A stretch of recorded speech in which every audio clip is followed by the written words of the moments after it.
2 King chapter 12 verse 6. But by the 23rd year of Joshua's reign, the priest had not repaired the temple. So King Joash called for Jehoiada and the other priests and asked them, "Why haven't you repaired the temple? Don't you any more gift for your own needs? From now on, it must all be spent on getting the temple into good condition." So the priest agreed not to collect any more money from the people, and they also agreed not to undertake the repairs of the temple themselves. Then Jehoiada, the priest, bore a horse in the lead of the large chest and set it on the right hand side of the altar at the entrance of the temple of the Lord. The priest guarded the entrance, put all of the people's contribution into the chest.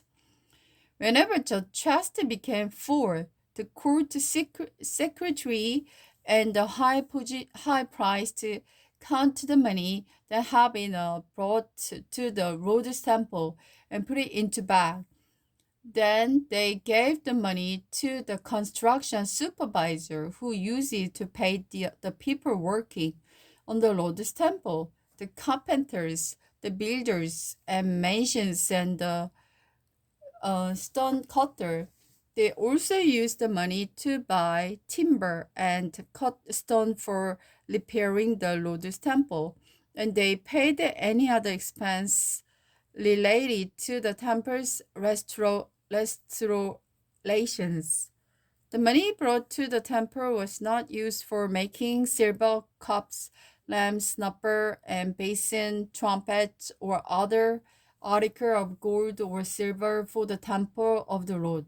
It was paid out to the workman who uses for the temple repairs. No accounting was prepared from the construction supervisor because they were honest and faithful workers. However, the money that was contributed for guilt offerings and sin offering was not brought into the Lord's temple. It was given to the priests for their own use. The end of the Joshua's reign. About this time, King Hazar of Aram went to war against Gath and captured it, and he turned to attack Jerusalem. King Joash collected all the sacred objects that Josaphat, Hiram, and Ahaz, the previous king of Judah, had dedicated along with what he himself had dedicated. He sent them all the hearts along with the gold in the treasure of the Lord's temple and the royal palace. So Hazar called off his attack to Jerusalem. The rest of the event in Joshua's reign or his deed was recorded in the book of the history of the kings of Judah. But his officer plotted against him and assassinated him at Beth-Millo on the road to the Silla. The assassins were Zoad, son of the Simeh, and the Jehoshaphat, son of the Simmer, both trusted advisor. Joshua was buried with his ancestor in the city of David. Then his son Amaz became the next king. Jehoshaphat ruled in Israel. Jehoshaphat, son of Jehu, began to rule over Israel in the 23rd year of king.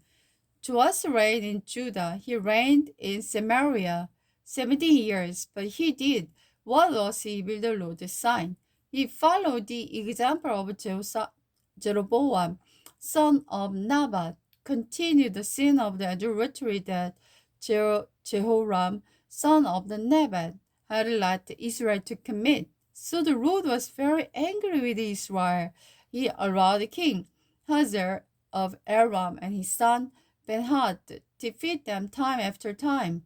Then Jehoiada prayed for the Lord's help, and the Lord heard his prayer. The Lord could see how terribly the king of Aram was oppressing Israel, so the Lord raised up a deliverer to rescue the Israelites from the tyranny of the Arameans. The Israel lived in the safety again as they had in the former day, but they continued to sin, following the evil example of Jeroboam. They even set up an Asherah pole in Samaria. Finally, Jehoahaz's army was reduced to 50 mounted troops, 10 chariot, and 10,000 foot soldiers. The king of Aram had killed the other like they were dust under his feet. The rest of the event in Jehoahaz's reign and all his deeds, including the extent of his power, are recorded in the book of the history of the kings of Israel. When Jehoahaz died, he was buried in Samaria with his ancestor. Then his son Joash became the next king. Joash ruled in Israel. Joash, son of the Jehoahaz, began to rule over Israel in the 37 years of King Joash's reign in the Judah. He reigned in Samaria 16 years, but he did what was evil in the Lord's sight. He refused to turn from the sin of idolatry that Jeroboam, son of Nebat, had led Israel to commit. That the rest of the event at Joash's reign, or his deeds, including the extent of his power and his war with King Ahaz of Judah, was recorded in the book of the history of the king of Israel. When Joash died, he was buried with his ancestor in Samaria. Then his son Jeroboam II became the next king.